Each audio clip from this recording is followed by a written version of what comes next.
Hello, everybody. How are you? All going well? Welcome to the next panel, which is called When the Music is Over.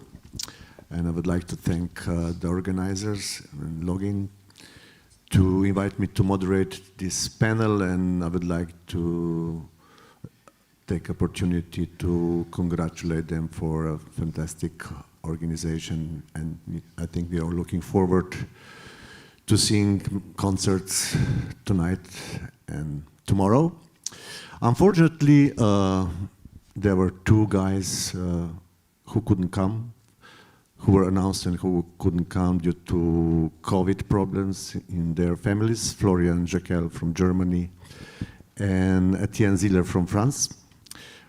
So we have two substitutes, like a football game. Miran Rusian from Slovenia and Michal Wojciech from Poland, and already announced before Rémi Bruggmann from Switzerland and Ivan Lončarević from Serbia. My name is Bogdan Benigar, I come from Ljubljana. I do the program in Cankarjev Dom Culture Center in Ljubljana all year long, and also Jazz Festival, which is part of the Cankarjev Dom program, but also I'm the coordinator of artistic program of Druga Godba Festival, which will have its 38th edition next year. So I would like to start with you to introduce yourselves. Maybe Ivan, you start from that part. Hi all, I'm Ivan from Belgrade, Serbia. I'm representing Public Pressure, which is record label, concert agency, radio show, whatever. I want to talk about what happened when the music is over. Turn off the light is next sentence, probably. Yeah, just introduction of each of you for the beginning. Hey, I'm Rémi from Montreux Jazz Festival in Switzerland. I book bands for the festival, mainly the upcoming artists and new trends. Hello, I'm Miran from Ljubljana, Slovenia. I'm the founder of Mulni Records and Booking Agency, which collects, like what I found, the most interesting, fresh new bands from all the ex-Yugoslavia region. For example, Repetitor, who are playing tonight, or the local heroes, Bernays Propaganda, and a bunch of other bands. Besides that, I'm also conference manager at Ment Ljubljana, sometimes promoter of shows in Ljubljana as well, and a bunch of other stuff, but that's enough for now. Hi everyone, I'm Michał Wojciech from Poland. I represent a thing called Tak brzmi miasto, which is translated to This is how the city sounds, and it is a showcase festival and a long-year education program in 10 cities in Poland. Business education and also sort of identity education for musicians, artists, self-managed musicians and managers. So I suppose that's the most important bit in regarding the theme, the subject of this panel. Thank you. As you see, our topic is quite utopistic or dystopistic. I don't know how to really say it, but I was actually surprised to be invited to moderate it, because when I saw the title, I said, wow, I was working more than ever in the last 2 years because of COVID, all these postponements, new programs, and the program is still going on. So I thought maybe we should put it in a more provocative way. So I'd like to start with the question: is the pandemic really the reason for the crisis, or just an excuse not to change the old work patterns? And if so, wasn't the music over already before the pandemic? Anyone has an idea about this? It's a complex question, and the answer, I don't know if there is a proper answer, but industry is dying, that's the fact. So pandemic probably emphasized that dying, it's a long dying, and still going on. So for us, for Miran or me, we are underground people. We are trying to somehow adapt these new rules, new way of life, and to find a way how to our artists survive. So pandemic is probably a good opportunity to somehow make new plans, make new rules, and define what is music industry. The probably most important question to all, because right now we have majors, we have big artists who will survive this one way or another, but middle artists, middle level underground artists, problem is for them because they are making their way, playing all around the world for small fees or no fees. We heard on the panel before. So this is the question we are trying to find an answer.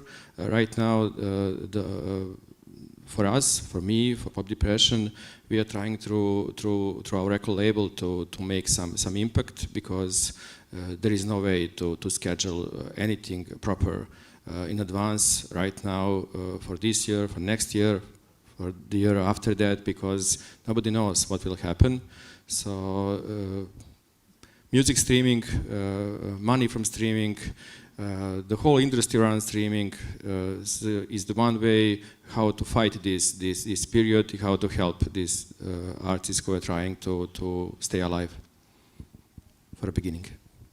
Yeah, I totally agree. Like with a lot of things that you just said.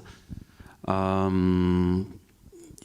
know, I think the pandemic, I think, accelerated a lot of the issues that we had. I don't know, a few years ago in the music industry, but we kind of always bragged about this problem or these issues in the music industry. So I don't know, maybe if there wasn't like a pandemic, maybe we would still be bragging about all the same things, about the fees and about the productions. And maybe, I don't know, 10 years ago from now, we would still be talking about the same thing. So I think the pandemic in some ways kind of help us, if I can, it's to rethink the whole model, to always to adapt, and that's kind of the core also of the business in some ways. We always needed to adapt. So now it's figuring out how and to find solutions. At the beginning of the pandemic, I thought it was quite nice to actually talking to people, to the agents and all that, and actually feeling some kind of a sense of camaraderie, with all these people, and I thought that was actually quite nice. Now that we actually back with the issues, talking about next year and all that, we're all, I think, hoping for, we're talking about the fees getting down and all that. I don't know, for now, I don't know. I haven't really experienced that yet, about talking about the fees going down. So I'm actually almost more scared about the next couple of years, and how it's going to happen from next summer and then on, because I think that's kind of when we will need to readapt. Yeah, I think this first shock was, and then as you mentioned, I think it was all of this. Okay, now it's the chance to reinvent the industry, to change the relations. But then I think we spoke some time ago about is now, like 2 years after, is the relation, or let's say between promoters and agents, the festivals and agents, is it really that different? Are they really trying that? I mean, if you want the whole ecosystem and the whole industry, live industry, to survive, basically we should all help each other in a way. I mean, if one part dies, then the whole ecosystem dies, basically. So, but I'm not sure if, I mean, maybe you could answer, like, if you are really closer when speaking concretely on like booking the bands for your festival? I think it's all it's kind of easier in some ways for sure. Now you know it's for me it's like it's way easier to actually call on the cell phone an agent. It's like that's or sending a WhatsApp message. It's like something or even Zooming or Skyping. It's like something that you would never actually thinking about doing a Skype with an agent. I mean that would never happen. So it's like this kind of new habits, and I think it's getting more and more personal. So in some ways, I think the discussions are kind of easier that way. But when you get to the money talk, I think that's I haven't really thought it was actually easier. And on the contrary, I think everyone is like it's tougher now about the money. I mean, everyone wants more, and I think that's how how it's getting more and more complicated. I failed to mention I'm also a musician. Well, I'm playing a concert tonight in the toilets. Yeah, everybody knows that. But this is quite important. What you said, it's personal. It got more personal, definitely. Like. But maybe it's it's just a crisis. I mean, the pandemic is a crisis, so I wouldn't say that the music industry was dying already. No, it was doing okay, and but the crisis is always something that makes you rethink the ways it was before, and this is a big chance to rethink things. Yes, let's use that chance, but before you can actually rethink something, you have to go through the mourning stage. Like when, for me as an artist, it was a big hit. We used to play like 50 gigs a year. We were already planning a tour in Germany for like 20 gigs, and then it seems that we can't do anything. We have to sit at homes, and what the hell am I going to do next? Not only for the next 3 months or 6 months, but for the rest of my life. Is the music still important? Is it something that I want to keep doing, even though I might not have live audiences to see the music? For me, as a musician, the live audience is a must. I don't play music to have my songs on Spotify. I don't care about NFTs. I don't care about internet. I care about live shows. That's why I'm doing music. And when this element was missing, it suddenly was gone. It made me question the whole purpose for me to be in the music business. So it was a really heavy hit for me. But after some months of sitting and doing nothing, I realized that shit, I still want to do music. I still can meet my bandmates and still do music, and if we'll have ever chance to play again live, that's great. If we don't, I still want to make music. And throughout the last 2 years or year and a half, I spoke to hundreds of musicians, because they are part of the program that we do in Poland with this Tak brzmi miasto thing. And we've shared so many stories which are very similar, that this crisis made us rethink things, made us redefine ourselves, made us think about who we really are and why we are in the music business. And we've had this conversation yesterday with I think Dusan and Bojan, that it's nice to see each other again live on a conference like that. We haven't seen each other in a long time. And we noticed that not all of us are here. That used to be like 2 years ago. But maybe that's good. Maybe people, maybe you don't have to be in a music business. And if you're still here, maybe it means something. So let's appreciate it, that we are still here. Appreciate you're still here. That's a cool thing. Yeah, and I also want to add, like, I think that the relationship, with the authorities, with the states, I think that's something that we were not really used to before, and now trying to reach to the authorities to ask for help. It also, I think, put a spotlight, in the music industry, on the music industry, saying like, well, it's not really like a hobby. I mean, people live off of it.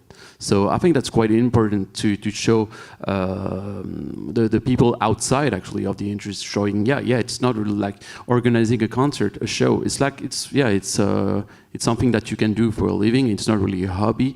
It's like a whole industry, and when there's a crisis, we need help from the states, and so I think it kind of emphasize and make us all more legit. I just wanted to mention this because I failed to address that. You said it's more personal. From my point of view, it's more personal as well, and it opened people in some funny way. I mean, the fact that we are in the same shit together, it makes us more open, and it's easier to reach to people who you wouldn't normally reach before, and there's more understanding on their side. I can totally feel that. So that's what you said before, and this interesting side effect of getting together to actually make some changes or introduce some changes or to speak to governments and stuff. That's an also very important part, which was very much missing from the. I don't know about Macedonia, but in Poland, you know, UK has big structures, unions and whatnot, like music managers forum. They get together and work together to achieve something. It was funny when we read one of the UK's guests' bio note, and which said he often Chris Cook was it, like he often speaks on the problems of the industry on television. Wow, there's someone in UK who wants to listen about problems of the music industry. No one gives a shit about that in Poland. And the pandemics was the first and a strong impulse to get together, and actually some structures were created, and they talked to the government and to the collection societies, and something's finally happening. So that's a good side. Okay, thank you. Let's try to look to current situation. Jazz and jazz-related bands are touring again, mostly from United States. World music sector got a big boost at Womex in Porto this year, and demand for new acts is the same or even better than before pandemic. Classical music, with all its public support, go ahead as nothing has happened. So which music sector is really in crisis, if it is? I think Ivan mentioned that already, like the middle-sized bands. I mean, the mainstream stars are out there playing lots of shows. The hobby musicians, perhaps, they don't give a shit. But the middle ones who already want to earn money and play something and want to be booked, they can't be booked because all the mainstream acts taken all the slots. That's my perspective, but maybe it's very wrong. How about yours? We were trying to publish a record. It's a long-going open call of regional open call for a new neoclassical music from all the region. We are waiting for this to be finalized for 8 months. 4 months we are waiting to Adele new album to be published, to be finished, because all the record printing plants in Europe are working for Adele. So this is the reality. We are very small, so middle artists and underground artists are waiting for their time to publish something, to play somewhere. So right now there is no space for underground musicians or up-and-coming musicians, because all the bigger names must play now because they were out of business for almost 2 years. So this is the reality. So it's a better position for classical musicians, for jazz musicians, like you said, because they are better organized. They are playing on their own festivals, jazz festivals all around us, really. It's good, because these festivals for all kind of music are a problem, because you cannot put festival date right now. You can plan. Miran had a plan for his festival in Ljubljana in December. I had big plans for last year. It was the 20th anniversary for the Pub Depression. We had almost 20 gigs. All of them were cancelled, from Boran at the Club of Gore to Altingun. Okay, sometimes in near future, maybe distant future, but something from that will happen, but not right now. I mean, I would also like to. I mean, now I think in all over Europe it's kind of really a mess. Like you're just waiting the regulations to change, so it's basically really hard to plan anything. But what I'm more afraid is that for like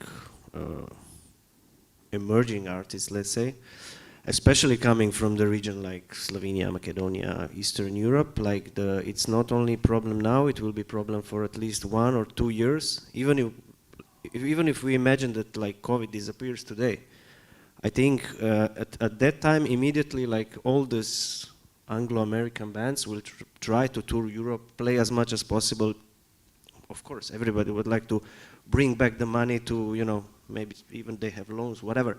So everyone will try to capitalize new albums, the fact that they were not touring Europe for 2 years.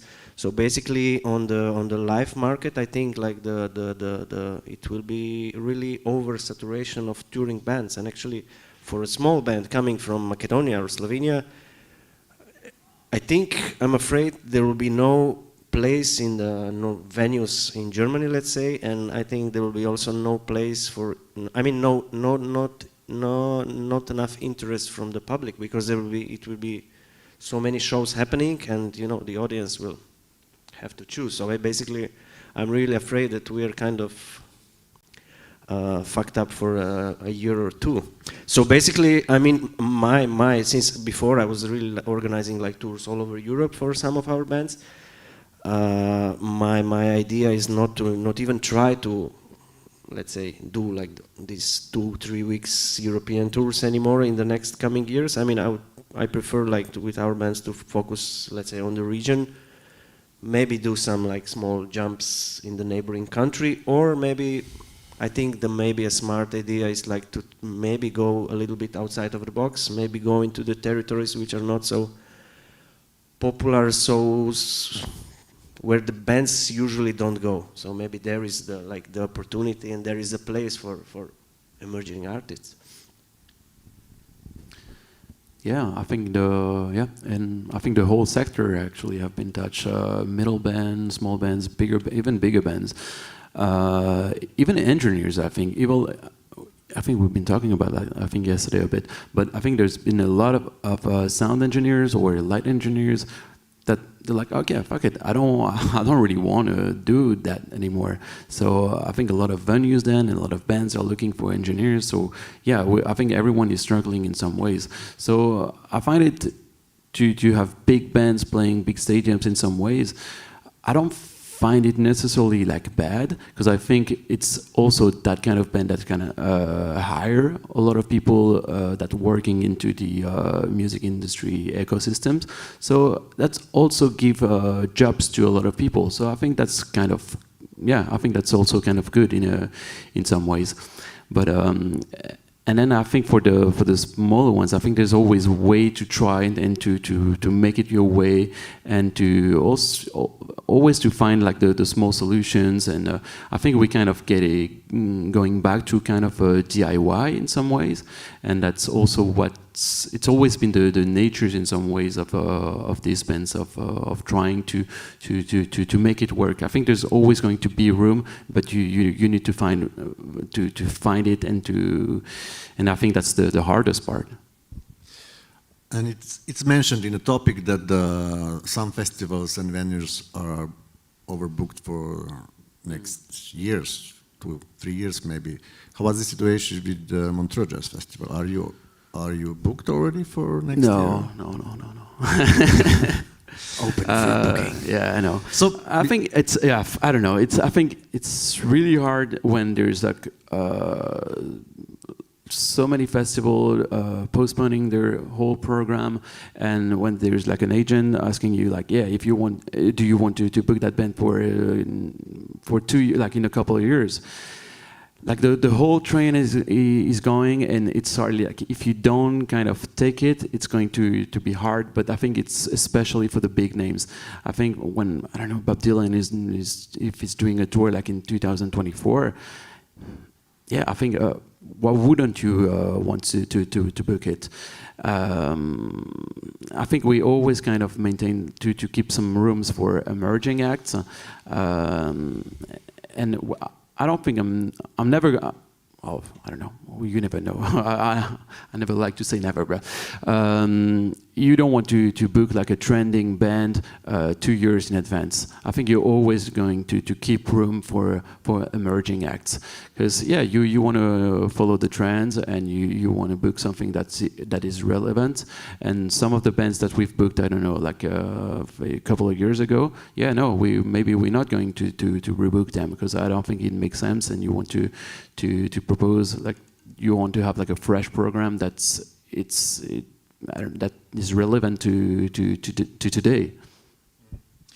Yeah, because I have impressions that that this theme is kind of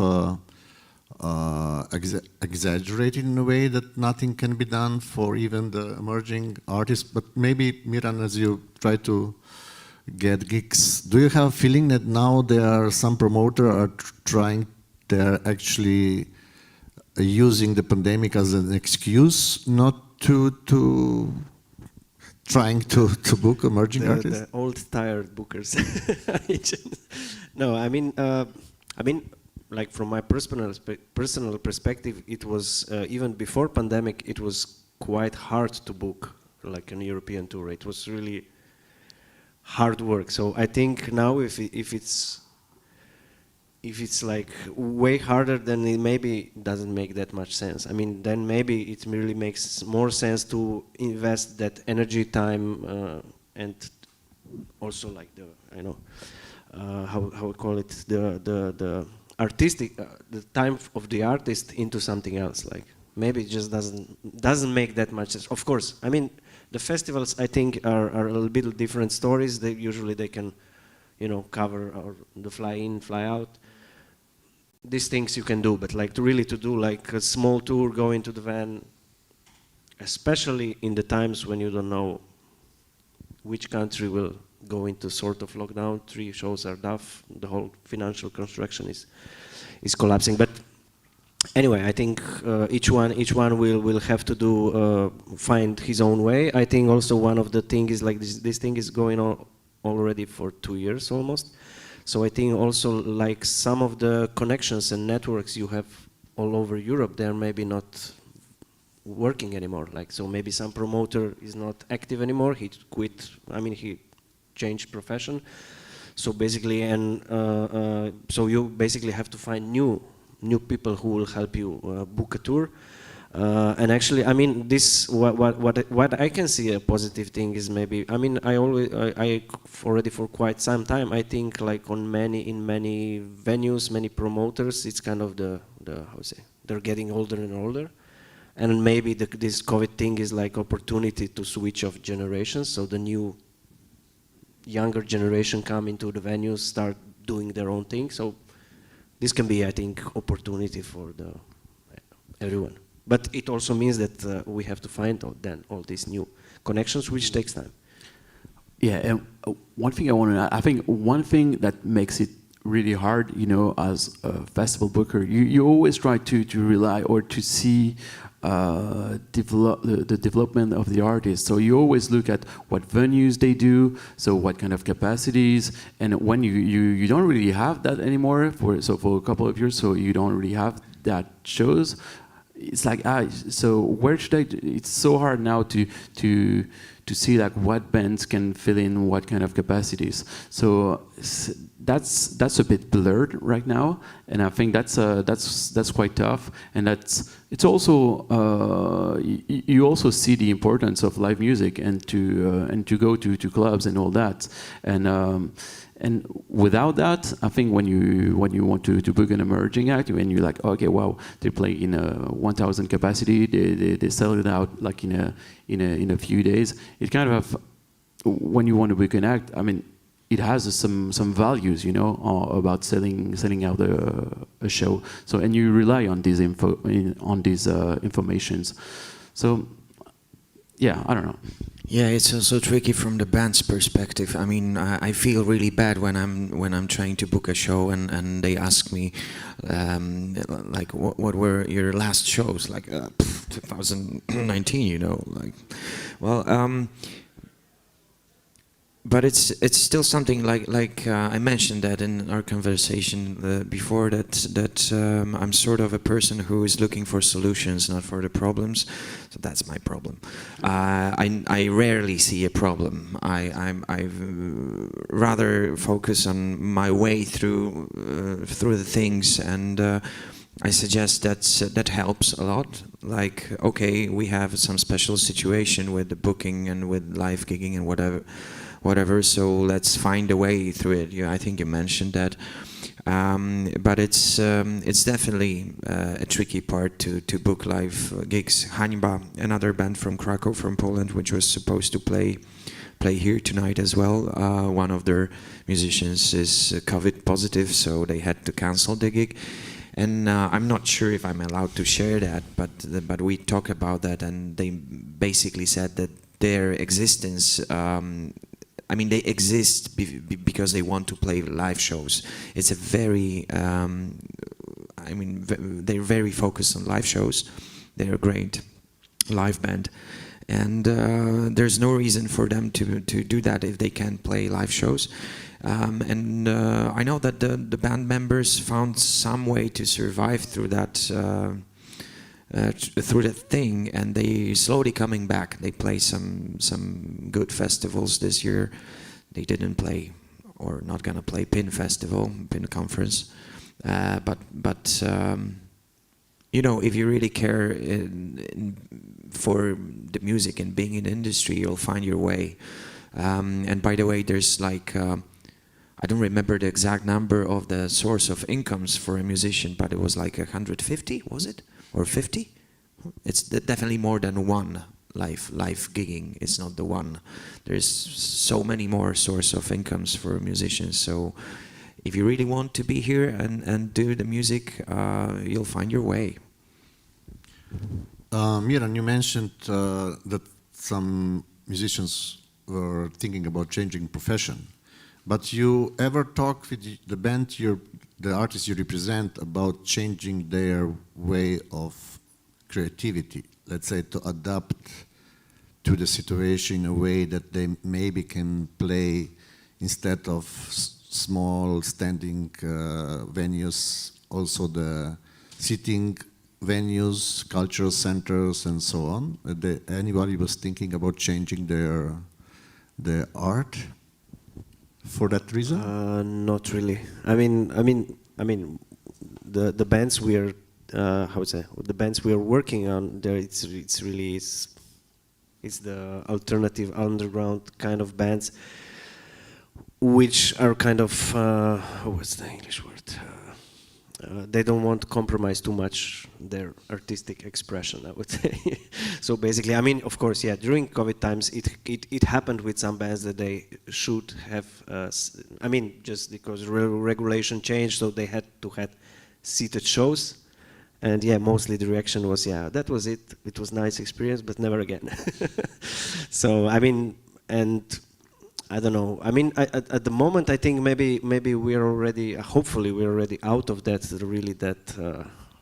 hardest lockdown. So basically, I think it makes more sense to wait another month, 2, 3, that numbers go down again, and then have standing normal, semi-normal shows. Then to okay, we have to do show now, even if it's seated, the bar is closed, and nobody's having fun. I mean, we're waiting for 2 years. We'll wait for 2 more months. And have what we do. I mean, I think it all depends on the artists, if they want to. I mean, maybe there are some artists who are thinking the way, okay, maybe we should just adapt to the situation. We are getting older anyway, so let's play for the acoustic versions of this. Sure, please. Yeah, I'd like to add something. It's not direct answer to what you asked, but it's like it's an obvious thing. If you can play live, let's think about something you can do. And the streaming thing is not for everybody. Obviously, I mean, I've known artists who said exactly that. Yeah, it was okay, but never again, because there's no audience and you have to play. We actually did streams before it was fashionable in 2016. I think we started doing that for some reasons, but we had a similar experience. Like, we did a streamed concert, there was no audience, it sucked.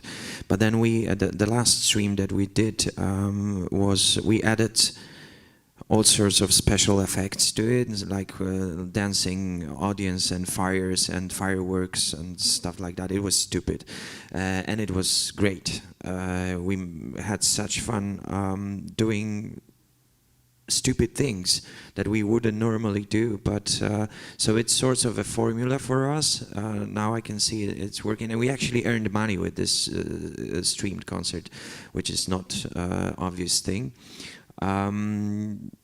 So it's like finding your way with the tools. You know, you don't have to be everywhere. You don't have to stream because everybody's streaming concerts. You have to find your own way to do that, and that's just it. I mean, yeah, that's just it.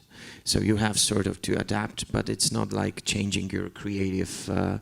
It's not like, don't think of it as compromising. Think of it like finding new creative ways to do your stuff. Okay, do emerging artists really need support of European music industry as such? Wouldn't it be better that they create their own parallel world based on bilaterality and global approach as any other creative art sector or other industries such as fashion, for example? And do we have ideas or will to help them in that? Oh my God, it resonates so much with me, but I can't keep talking. No, so it not will be better. I think everyone needs a support, emerging artists also, so it's better with the support. Of course, everyone must find his way, how to survive, how to make a name, how to get a reputation, but support is the most important. A couple of hours ago we saw a presentation of collaboration of smaller venues around Europe with Kvaka 22 from Belgrade. They are small venue, extremely small, but they are part of bigger network which will help them, which will help me. And Miran also, so support is right now, for this year and the next year, the most important question. But everyone, labels, managers, bands, must do their part to make a most important step in their career, to learn how to survive in hostile environment. I was asking, so just to add, I was asking that because it's certain now that the importance of the artist in promotion, in its ticket sales, is much higher than before. It's getting more and more important. And it seems that the importance of us promoters and maybe the supporting industry, the level of that will go, in the future, it will go even more down. And it will come at one point that artists will be the one who is actually will invite most of the audience to the venues. That's why I asked that. Yeah, you are right, but expectations are very low. So the most important thing is on the band, on the label management. But every help is needed. So whatever they can do, it's good. But yes, in the next few years, that help will be very small, but it's okay. Do something, whatever. Yeah, I think, I mean, my idea to all this subsidize is kind of try to be sustainable without it and use these extra funds that you get on these projects just as an accelerator in a way. So basically try to be, not to be dependent on some project money, try not to be dependent on some bureaucrat in some office of Ministry of Culture, I don't know where. Just trying to be sustainable, and then if you manage to get some extra funding from the site, it's great, and then try to accelerate the thing. And of course, it's great if there will be more money available for different kinds of projects, and then yeah, maybe since there are not so many live shows, maybe there is more time to find a way between the papers. Yeah. I think you should do. I think something that feels right for you. I think it can be hard to target what actually feels right.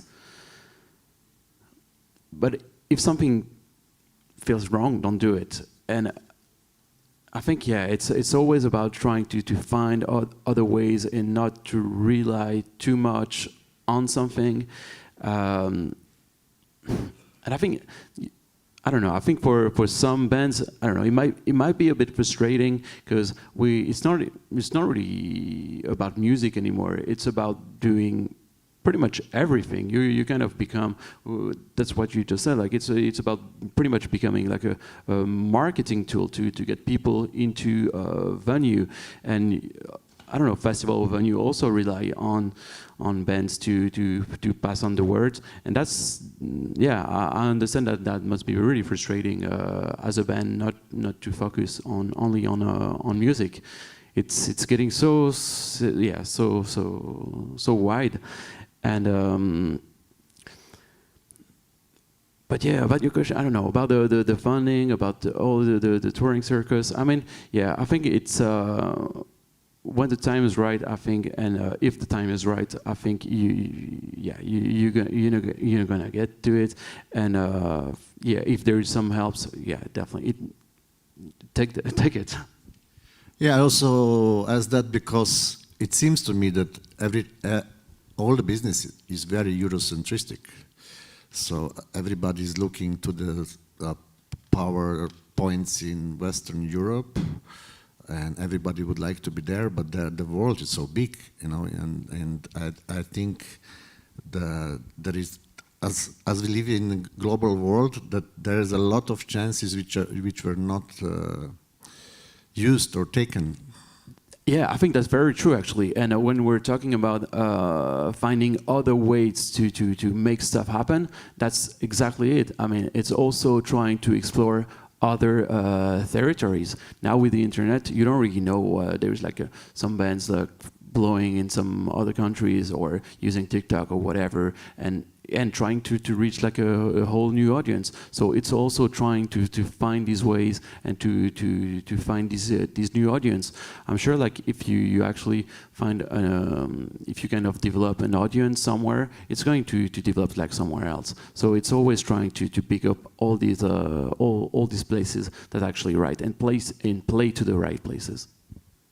Like Asia. Like Asia, like everywhere. Yeah. Like it could be anywhere, I think. But does small emerging artists really have funds to, I mean, you really jump into unknown in a way. I mean, how to say, entering any market, especially it's a faraway market, it's kind of, it's a process in a way. So basically I think you have to have quite some funding and quite some time to say, okay, let's try India, and like we will, I think it's, I mean, especially in the countries where, I don't know, there is no music export office which could, subsidize you. Mm-hmm. The European Union, Creative Europe money is not really usually supporting like such. So basically it's kind of where really to get, I think you need some fundings to do that. Especially, I mean, if you go, I mean, I had experience when we fly to China and play a great show there, but we don't have the funds to repeat it like twice a year on our own. Like, I think, of course, the big bands can afford it, and of course they can check the numbers and say, okay, we are big in Mexico, it's no problem, we go in Mexico. But I think for smaller bands, it's a great idea, but I will not say, I will not advise to bands, just go this is a solution. I mean, I would say like this. I think there are still unexplored territories in the Eastern Europe, let's say. I think it's why you actually go to China or wherever, you know. If you want to go on holiday and to play in whatever country, yeah, it might be actually useless because there's nothing to develop. Or maybe you're gonna play a few shows. Well, great, but it's why it's going to be useful for you and for the career of your band. I mean, it's now there's like so many stats and whatever, and now with the, I don't know if it's the streaming or whatever, but you can reach such a wide audience, and if you see that there's actually an audience that you're targeting, or if there's some listeners for whatever reason in Mexico that actually like your music, and there's like a good audience there, yeah, it might actually be worth playing these territories. But yeah, I mean, I agree in some ways. I mean, it's not cheap to go there, so probably especially now. Probably it's cheaper to organize a tour in India than in Norway, even though you have to fly. But let's open up, dear audience. Please join us with discussion. Any questions?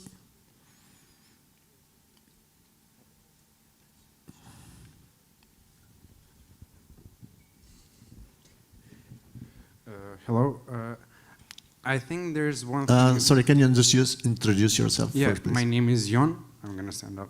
I mean, I really like the discussion. I just wanted to ask, I mean, what do you think? Because the audience and the music lovers wasn't mentioned here. I think that that's a big part that has to do with this whole industry. If the demand is up, they've missed going to shows as well. If the demand is up, doesn't that provide the opportunity for festivals to add another day to their festival, for there to be more shows in a certain city in one day? I mean, is that a possibility, or do the costs kind of outweigh the profits that organizers would get? Yeah, I mean, yeah, I'm maybe not the best person to talk about that. We were 16 days festival, so it's already quite a long festival. But talking about the audience and the music lovers, I mean, yeah, you're the one actually supporting the bands. So you kind of the reason also for the bands to go somewhere. So that's also the reason or the discussion that we had. I think it's also because of you that some bands need to travel somewhere. I think, yeah, maybe the whole 2 days of the conference, I think maybe it was not mentioned enough. I mean, we can talk about streaming number in the streaming sense, we can talk about live music, but I think the core is like having a fun community. Like basically, we can use the COVID time to enlarge the far community of the artists, and basically, I think if you have big enough like fan base, then it's easy to find shows. Then it's easy. Then you have like the numbers, the streaming numbers, and then you can get on the festival. So basically, that's always the core: have the great music and work on your fan base. Like, and then the booking agent will be interested, venues will be interested, festivals will be interested. And yeah, maybe we didn't mention it enough that the relation between artists and the fan base is the core in the end. Yeah, that was the part when I said that the importance of the artist is getting bigger, because the fans tend to be more in contact with them than before, because they have tools now to be in more personal relation, and then of course altogether builds up a community as well. Yeah, and if you make a fan base in India, then you can go in India. Any more question?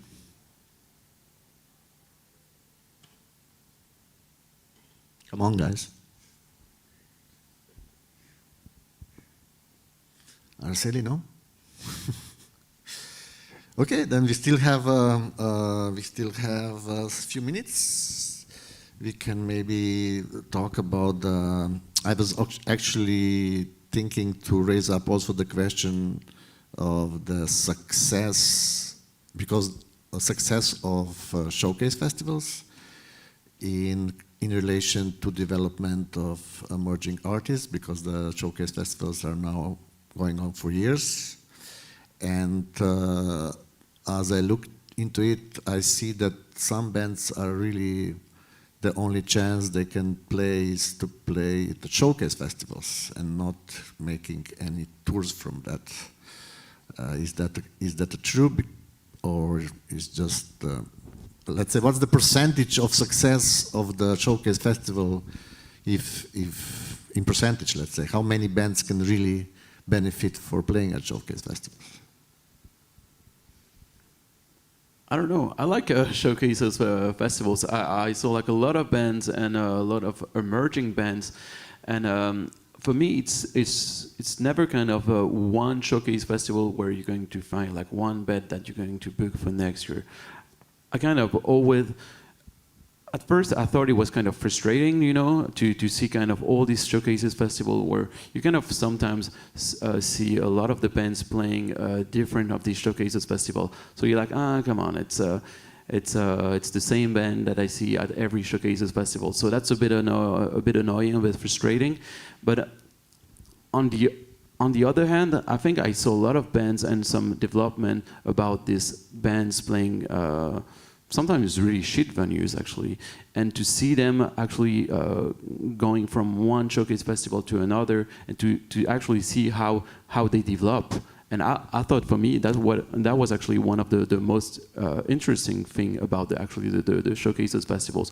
It is to actually see sometimes more than one time a band, and to see how they develop. But I think you can of course do it your own way without the showcases festivals, and you shouldn't rely or just waiting to only get to one spot on a showcase festival. There's many ways, but don't rely only on them. But I think it's a nice platform also to meet people.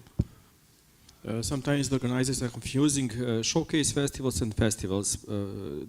What's the point to book for a showcase festival band which is 10,000 euros fee? I don't see a point. But sometimes it's really special. Tonight I will see Dina Yashari. I'm really eager to see her play. So sometimes you can make a really great move to present something new.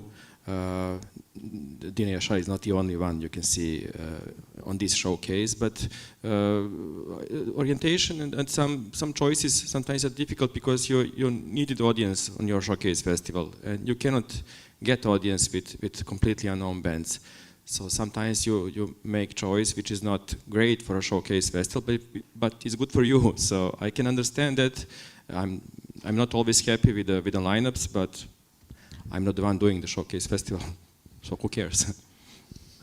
I think, like, from the artist's perspective, I think showcase can be great things, but they shouldn't be the final goal. Let's say.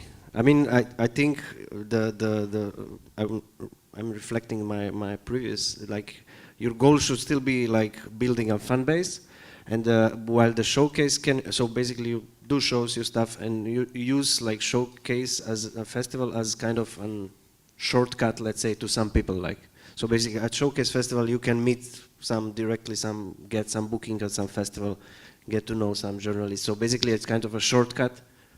But besides that, I think you should really grow your career organically, playing live shows, doing step by step, and then the showcase festival can be like kind of a jump, because I think I see too many times like artists like see the showcase festival as the big and only opportunity which will open their career. But basically I also see the artists who are kind of like closed in a showcase loop in a way. You know, they just play showcase festival but are not really getting out of the circle. And I even talking with other people, I get a feeling it's like, yeah, it's that band that it's just playing the showcase festival, but they're not having because I think at the showcase festival you cannot really, how is it? I mean, of course you introduce yourself to the new audience, but it's not really maybe a place where you really gain lots of fans, I would say. It's like, I mean, it can be a great thing, but don't take it as the final goal. Michael, you're also a musician. Maybe. Oh yeah. I'm in the special position of a band which is playing at a showcase, and I also organize a showcase festival for another bands. So it's hard for me or I shouldn't criticize the bands because I'm doing the same mistakes. But hey, I will. I mean, with always when we organize a showcase, we're speaking to the bands to explain to them that it is a showcase festival. So it's your job is not only to play at the stage and have a, play good music, but it's also something else. You have to mingle with the people, you have to know the people, get to know the people, and meaning not your audience but the professionals. And I agree totally that you have to have a goal, you have to have a strategy, because if you don't have one, you don't know what you're doing on a showcase festival.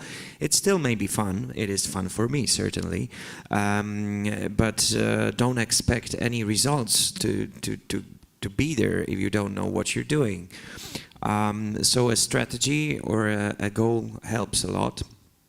And we talked about this yesterday, didn't we? Like, you don't remember? Of course. So we did.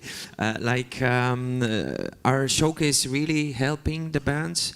I would say yes, because they create opportunities. Normally, you wouldn't be able to reach guys who organize Glastonbury Festival of Montreux or Jazz Festival or Ment, or so many festivals and so many opportunities are there, but you have to know how to use them. You have to have a certain agenda or a certain goal, approach certain people, and not to be afraid of that.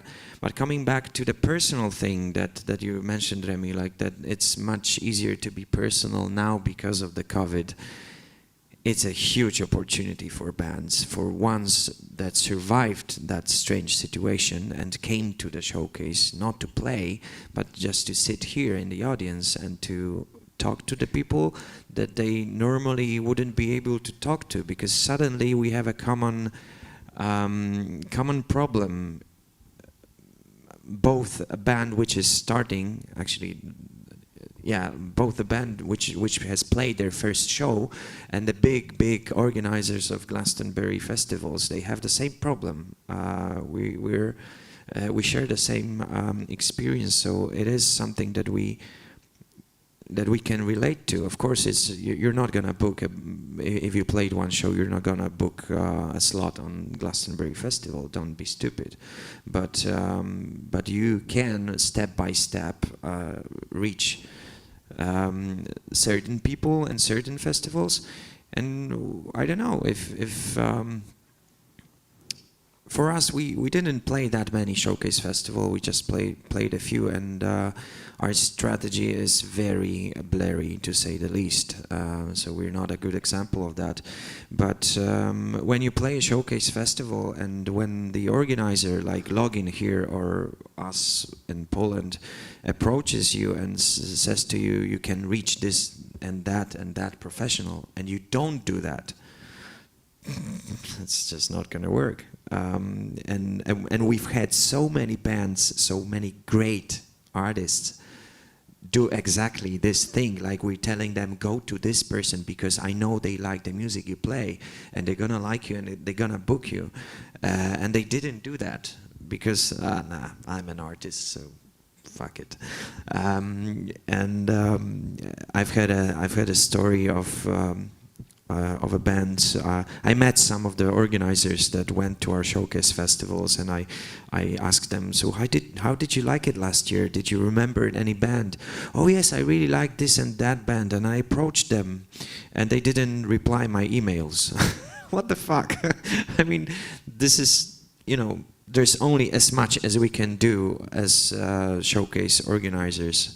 We do some part of the job, and the other part of the job belongs to the bands. So if someone is stuck in the showcase loop, it doesn't necessarily mean they're, it might mean that some element is missing from that. So rethink your strategy, and or you might just, your music may be shit. That's also possible, but who knows? Any comment, opinion on this matter from the audience? There is one.